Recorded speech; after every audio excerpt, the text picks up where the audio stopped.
todos los tetracánicos tienen ese volumen de distribución de 20 a 30. Y por tanto, tienen una adecuada cobertura en este espacio intersticial. Bueno, pasamos muy importante.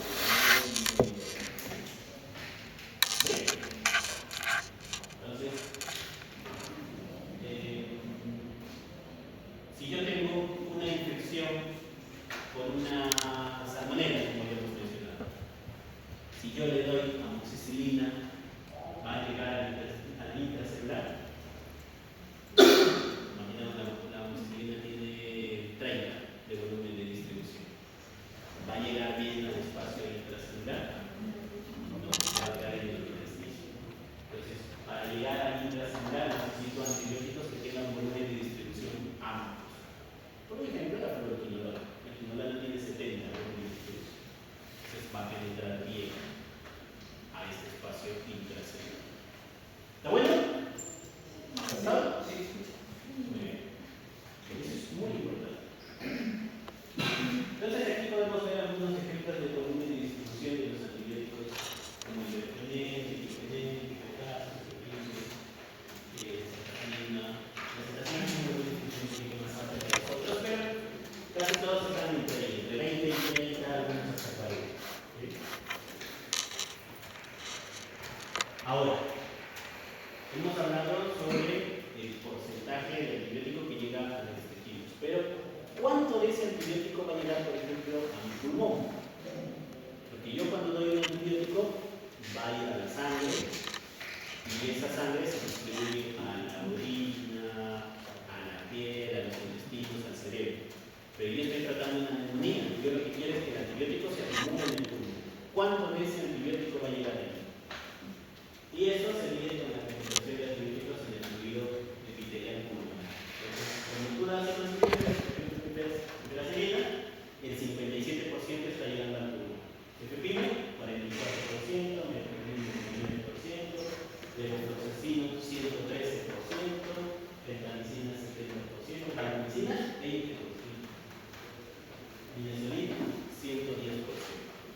Entonces, también depende no solo de que llegue al intersticio, sino que llegue las adecuadas concentraciones a ese tejido que tú quieres tratar. Las infecciones pulmonares son infecciones de alto riesgo, porque son lugares donde los antibióticos llegan pobremente, igual que las infecciones en los huesos, igual que la endocarditis, o igual que un absceso, cuando está amurallado. Entonces, siempre tengan en cuenta eso.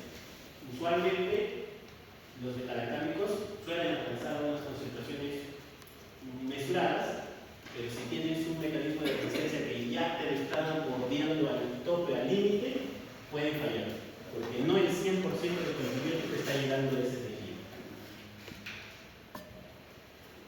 También hay que tener en cuenta los pacientes que tienen infecciones, muchos de ellos pueden tener hipotermia, ya sea a consecuencia de la sepsis o por sus enfermedades que pueden tener.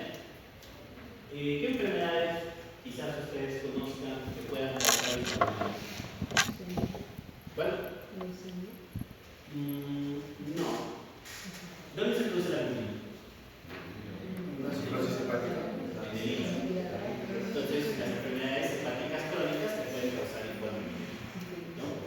Un paciente con cirrosis, un paciente con cáncer, una hepatopatía crónica. ¿Dónde se elimina la albúmina? ¿La albúmina se elimina por el riñón? No debería. Pero si tu membrana glomerular falla, puedes eliminar la albúmina por lo mismo, ¿no? Eso es en términos de la proteína, ¿no? Entonces hay enfermedades que pueden causar proteínas, glomerulopatías, glomerulonefritis membranosa, pacientes diabéticos, por ejemplo, de insuficiencia renal, pueden tener pérdidas de albúmina, ¿no? Entonces es otra causa de hipoalbuminemia. Y la otra es aquellos pacientes que pierden albúmina por el intestino, como las famosas enteropatías perdedoras de proteínas. Y lo otro sería un paciente que consuma poca albúmina, la albúmina es proteína. Entonces, la desnutrición también te puede conllevar a hipoalbuminemia. ¿Sí? ¿Qué es lo que pasa con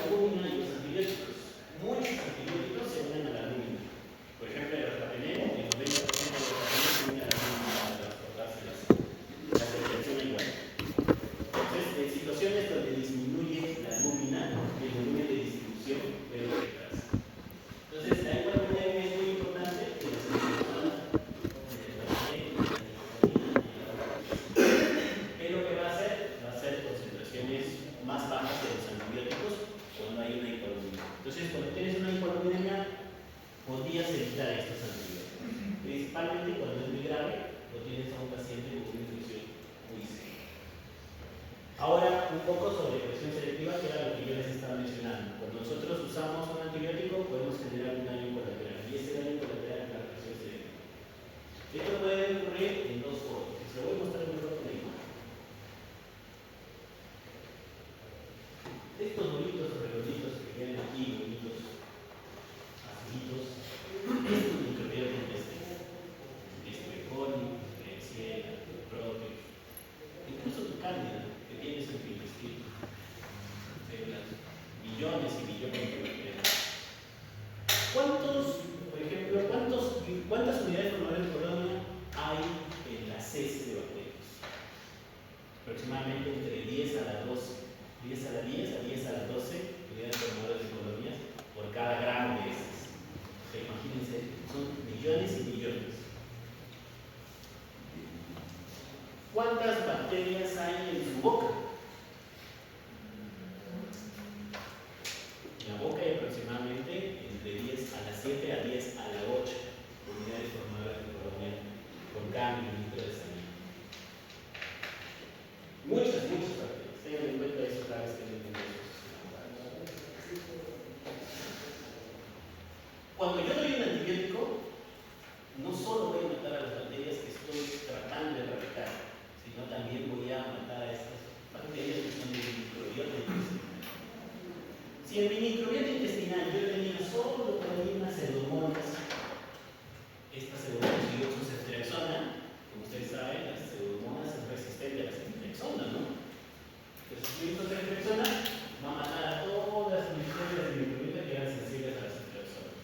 ¿Quién va a sobrevivir? Mi pseudomona.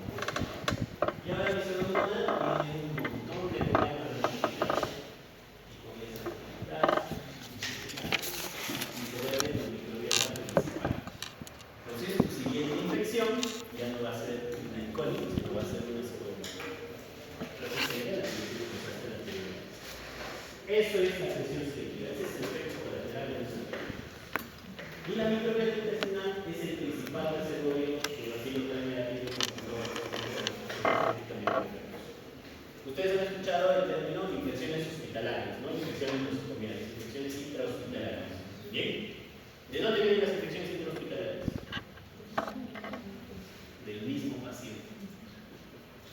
No es que el hospital lo contagió. Algunas sí es nuestra culpa. Pero el principal reservorio de estas infecciones es la propia microbiota del paciente. El paciente, cuando se hospitaliza, a las 24 horas su microbiota ya cambió.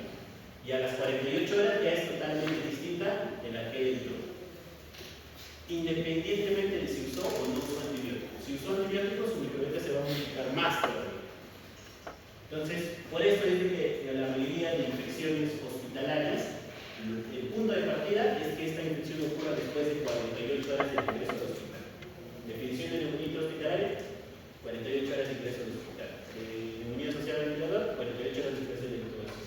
Infección urinaria, 48 horas. Y así sucesivamente. ¿Bien? Entonces, ¿por qué ocurre eso? Porque a las 48 horas ya tu microbiota se modificó. ¿Y quién se contagió? Le dio una neumonía a este paciente, por ejemplo, ¿no? Habíamos visto el caso clínico inicial, un paciente que tenía una celulitis y que probablemente ha hecho una neumonía intrahospitalaria. ¿De dónde vino esta neumonía intrahospitalaria?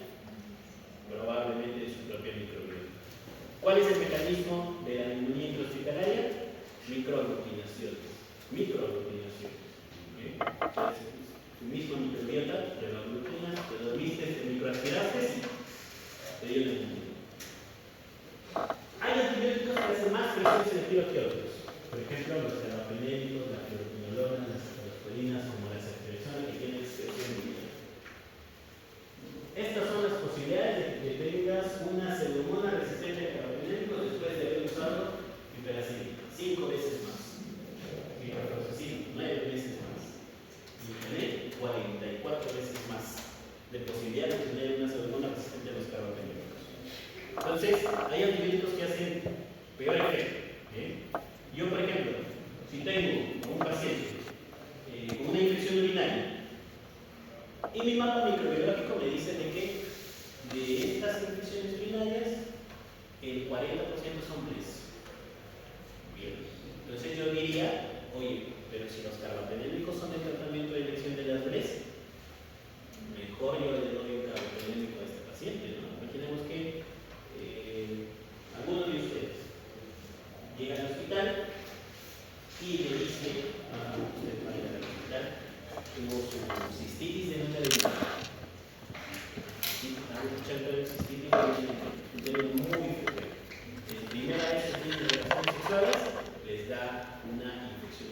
vitaminas distintas. Vas a tu compañero y le dices, oye, ¿sabes qué? Muchas molestias. Quiero que me pongas un antibiótico que me cure igual. Que me cure, quiero estar bien para mañana tengo clase de microbiología. Entonces, la doctora dice, ¿qué antibiótico le pongo? Le voy a poner el mejor. Y dice, le voy a poner el Artemether. Artemether cubre todo. Y es verdad, lo cubre todo, lo va a curar, lo va a curar. Pero si es que a él le da otra infección más adelante, ya tienes una pseudomonas resistente a carbapenems. Le vas a dar de nuevo, viene de nuevo. Viene de nuevo, pone ese permiso que le contra bien. Le pone y ya no va a ser efecto. Y puede pasar con ese paciente diabético del caso clínico que vimos. Le pusieron sus antibióticos, le pusieron sus propios y no funcionó. ¿Por qué? Porque probablemente el paciente ya recibió antibióticos. No le preguntamos el caso clínico, pero de hecho es el principal factor de riesgo de que tengas un microorganismo resistente es haber usado antibióticos en los últimos 90 días. Y ese riesgo puede permanecer por 6 meses. Más o menos ese es el tiempo en el que se significa tu microorganismo. Entonces, en conclusión, ya para finalizar, los pacientes sépticos tienen un aumento del volumen de distribución que hace un efecto de la dilución de los antibióticos. Y por eso, en el paciente séptico, yo no le puedo dar 1 gramo de microorganismo cada 8 horas, que es la dosis estándar. Tengo que aumentar la dosis y lo aumento a 2 gramos. Le doy 2 gramos cada 8 horas e incluso le doy en infusión continua de 3 horas. Esto es optimizar la farmacología. Con eso, la dilución del volumen de distribución, verso a esta reunión interfiltrante. ¿Vieron? Curiosamente, este paciente tenía una creatinina de 0.3. Si ustedes le calculan la operación de creatinina con 0.3 de creatinina, les va a salir 150, 160 de depuración de tasa de filtración glomerular. ¿Qué quiere decir eso? El que el riñón está filtrando y por tanto va a eliminar más rápido los antibióticos. Entonces, eso es un peligro. Pero también el paciente séptico puede tener insuficiencia renal, ya no elimina antibióticos. Pero también es un peligro porque puede causarle más injuria, pero tienes que ajustar tus dosis.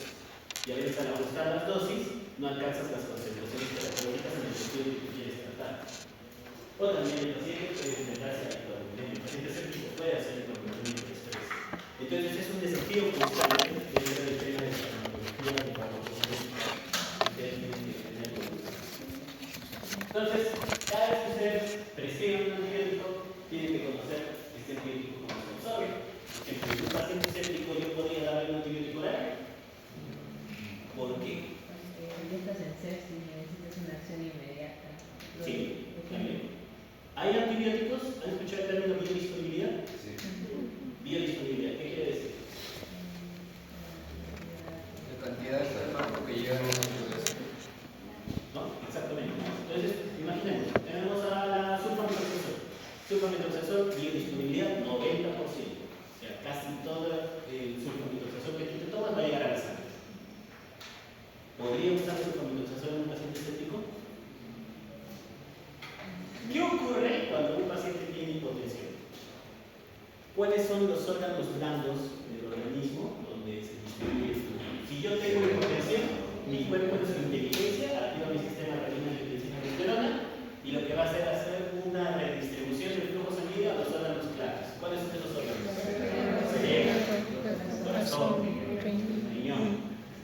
Y el riñón de los menos, porque cuando tú tienes a un paciente séptico, ¿qué es lo que vas a vigilar? Que va a presentar oliguria.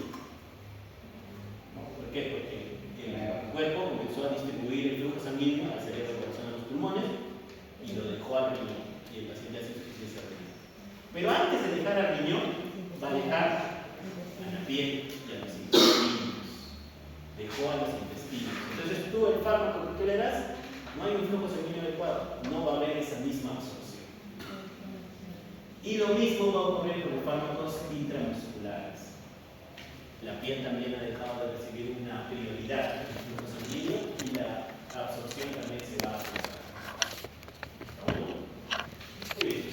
La distribución que tenemos dada en el organismo y cómo seguimos.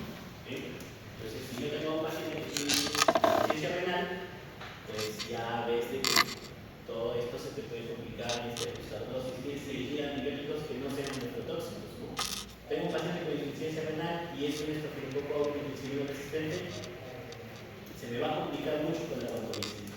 Tendría que medir nivel valle, hacer el análisis para medir la concentración escénica, muy complicado. ¿Qué prefiero? El instrumento. Tiene un volumen de distribución más amplio y no se ajusta en los criterios de distribución. Todas estas cosas, sumadas con la farmacodinámica del antibiótico, que hemos visto su concentración y efecto, creo que me olvidé de decirles lo que era bactericida bacteriostático, ¿no? Bactericida que mata, bacteriostático que lo inactiva. Básicamente es bactericida que disminuye 10 a la 3 o más cargas logarítmicas de la bacteria en menos de 24 horas. Y el bacteriostático 10 a la 2. ¿Bien? Ahora, generalmente nosotros preferimos los antibióticos bactericidas. Bien, por ejemplo, si yo tengo un paciente neutropénico, mi indicación es darle un antibiótico antiseroinmúnico, bactericida y metabálico, ¿no? Ceftriaxona, cefepime, pipetazo, carbamazepina. Entonces, siempre tratamos de elegir antibióticos bactericidas, bactericidas. Pero si tenemos una infección intracelular, la mayoría no son bactericidas, ¿no? Si tenemos leptospirosis, toxiciclina, no es bactericida. ¿Cuáles son los bactericidas? Beta-lactámicos, fluoroquinolonas, aminoglucósidos, bactericidas. El resto, todos son bacteriostáticos. Quiere decir macrólidos, tetraciklina, glucosamida, todas estas relaciones entre la farmacocinética y la farmacodinamia te va a dar la dosis adecuada y el efecto en el paciente. Esto también era algo que quería mencionarles, que los antibióticos se distribuyen en su objetivo PKPD.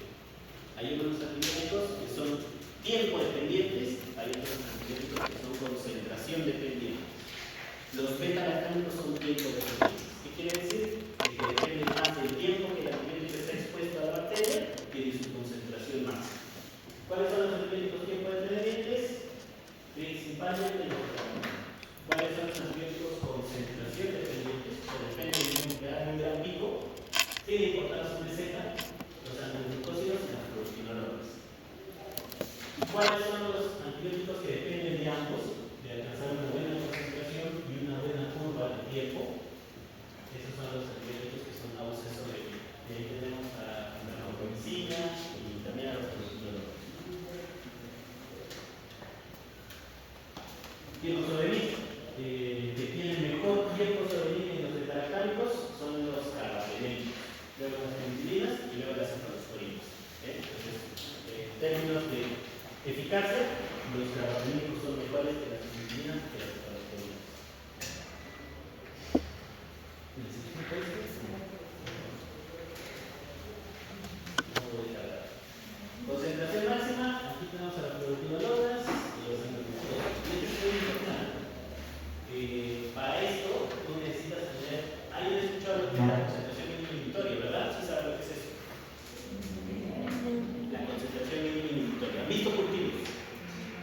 Ya. Entonces, cuando tú tienes un cultivo, les hacen un antibiograma. El antibiograma lo que hace es detectarte la concentración mínima inhibitoria. ¿Qué es la concentración mínima inhibitoria? La concentración mínima de antibiótico para inhibir al 90% del crecimiento de esta bacteria. ¿Sí?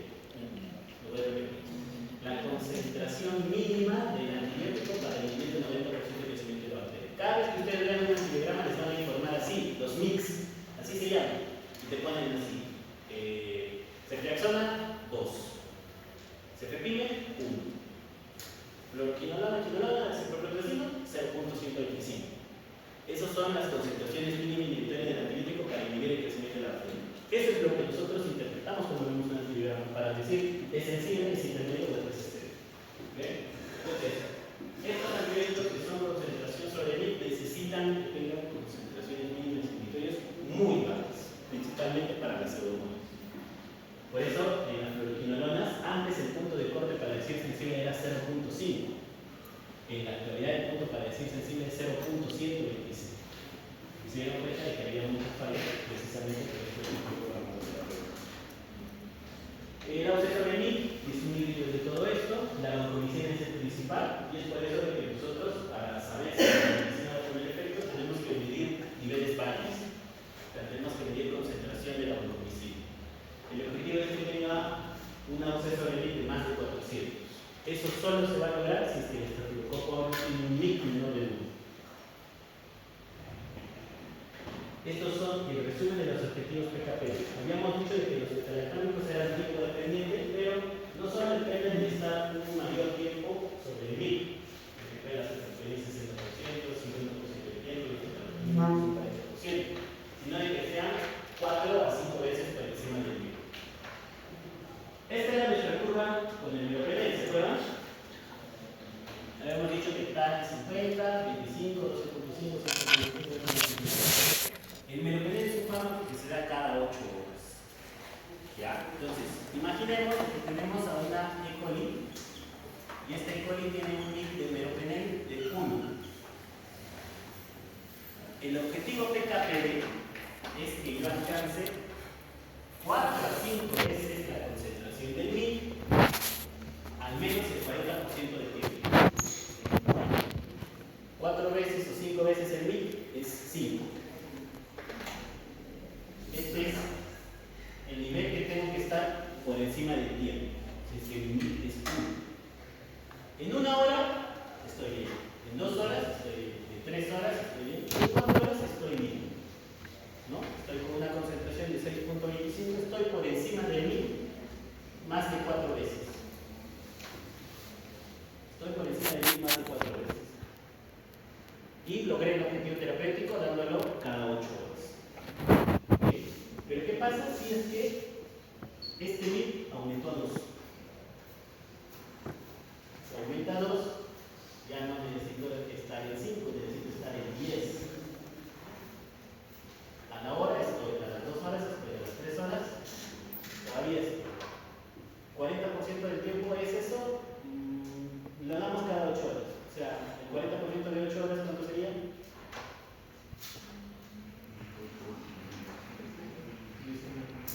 3 horas y media, ¿no? Todavía lo logro con esa dosis. Pero si se vuelve resistente y aumentó a 4, ya necesito estar en 20. Y ahí sí ya no lo logro. Pero estoy a 1 hora y a 2 horas. ¿Qué hago para esto? Le doy doble dosis. Le doy 2 gramos. Y aquí mi concentración ya no va a ser 50, sino va a ser 100. A las 2 horas voy a estar en 50. Acá, 25 y así sucesivamente. Entonces, aumentándole la dosis, logro vencer ese objetivo de un fármaco terapéutico, incluso cuando la bacteria se vuelve resistente. Lo puedo hacer. Bien. ¿Cuándo ya no lo podría hacer? Si subo a más de 8. Bueno, no puedes usar carbapenem.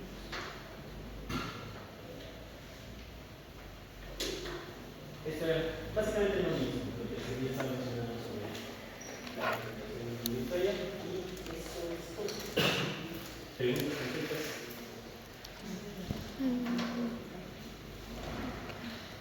¿Mucha información?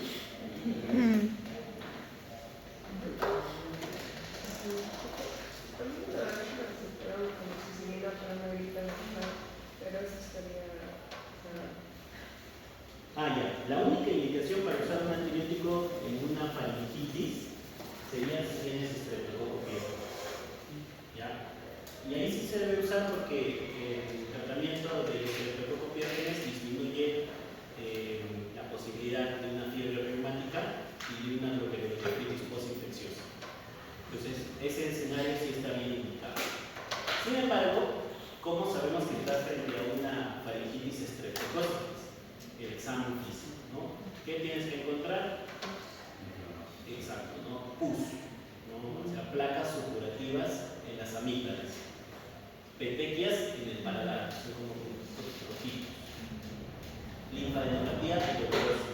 Y por lo general, la faringitis estreptocócica solo se manifiesta con fiebre y dolor de garganta. No suele asociarse con moquito por la nariz ni con tos. Básicamente, el paradigma en las infecciones respiratorias altas es mientras más vertical sean los síntomas, más posibilidad de una infección viral. Por ejemplo, si yo tengo conjuntivitis, rinorrea, dolor de garganta, tos viral. Bueno, si tengo rinorrea, dolor de garganta y tos viral. Pero si solo tengo dolor de garganta, bacteriano. Si solo tengo rinorrea purulenta, tal vez es una sinusitis, ¿no? Si solo tengo tos y disnea, es una neumonía. Entonces, mientras más horizontal sean los síntomas, más posibilidad de infección bacteriana. Mientras más vertical, más sistémico, por ejemplo, ya puedes hasta tener diarrea, además del dolor de garganta, eso es viral. ¿No? Sí, otra vez. En caso tenemos un paciente con sepsis y no podemos esperar al cultivo para darle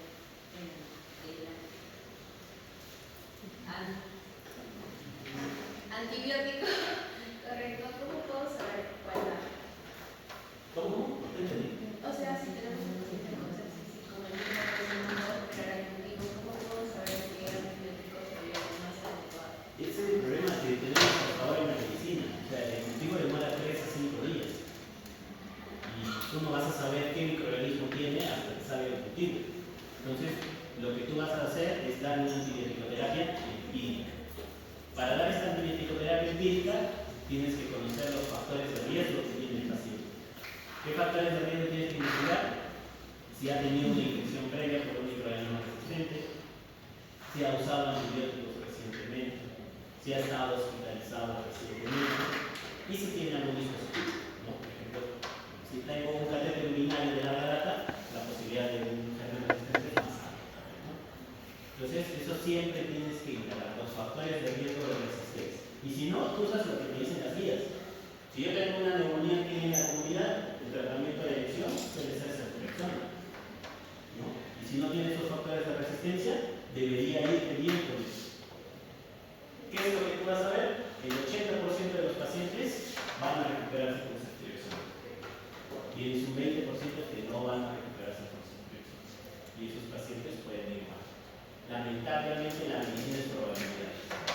O sea, tú puedes ser muy leído, has estudiado mucho, estás dando el antibiótico correcto. Las guías internacionales te dicen que ese es el antibiótico correcto, pero aún así tú tienes que saber que hay una posibilidad de que ese paciente fracase. Ahora, si ese paciente es tu papá, ¿cuánto estás dispuesto a arriesgar? ¿20% de falla te parece prudente? ¿10? ¿5? Y ahí viene el famoso recomendado, el síndrome del recomendado. Ese es el famoso síndrome del recomendado. Amigo, ¿sabes qué? Es mi papá, está con mi familia. No quiero que se complique. ¿Qué hacemos? Mucho, ¿no? Empezamos de arranque fuerte. Le damos un pipetazo, le damos un veneno. Se va a curar esa familia, se va a curar. Pero si se prolonga su hospitalización o requiere otra infección dentro del hospital, ya vimos el efecto de la presión selectiva. Entonces, su siguiente infección va a ser resistente, se complica, se prolonga, fallece. Está demostrado. Hay estudios clínicos que lo dicen. Los pacientes recomendados tienen peor pronóstico en los hospitales. Mientras menos nos metamos a veces, es mejor.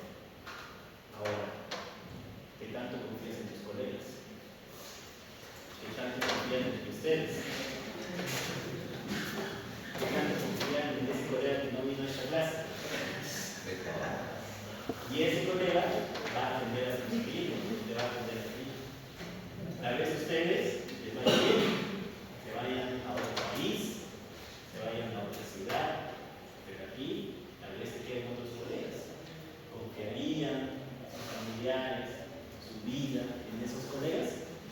Esa es la responsabilidad de cada médico, ¿no? O sea, formarse bien para no hacer daño. Es el principio de la medicina. Primero no hacer daño. Muy bien. ¿Alguna otra pregunta?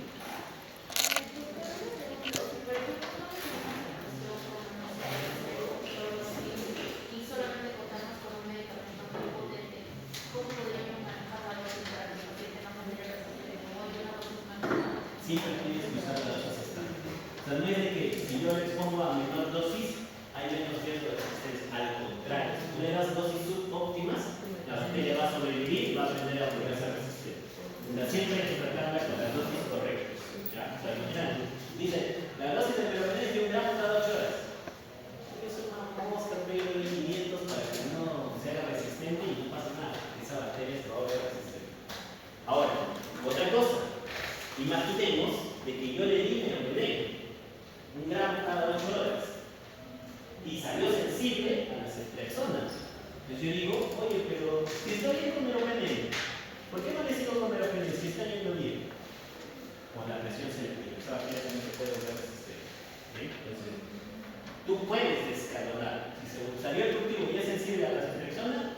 la amoxicilina, yo le paso a la amoxicilina. ¿Bien? Y con seguridad, porque ya tienes 90% de posibilidad de que va a ir bien con ese antibiótico, si es que tienes el antiviral. Para eso es el antiviral. O a veces también ocurre que, por ejemplo, fue una neumonía. Fue una neumonía y las neumonías pueden ser virales, ¿no? Es más, la mayoría de neumonías son por virus respiratorio, por influenza, por COVID-19, por virus. Tú, el paciente enteroséptico, le haces los cultivos, le haces su panel viral, sale un virus.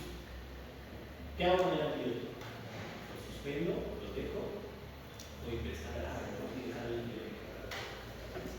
Efecto colateral. Entonces, tú puedes suspender el antibiótico también en esos casos. O también ocurre, por ejemplo, de que es una diarrea. ¿No? Entonces, tienes una diarrea infecciosa y dices, bueno, el tratamiento de la diarrea son 3 a 5 días. Mejoró con una dosis. Probablemente sea viral, pero para que no haga resistencia, mejor le complete el tratamiento. Fácil. Suspende. Si no hay que hacer el antibiótico, suspende. Bien. Eso es muy, muy importante que lo sepan y gracias por hacerme esa pregunta porque es algo que muchos médicos todavía lo siguen practicando. Y son errores muy, muy frecuentes que yo sigo viendo.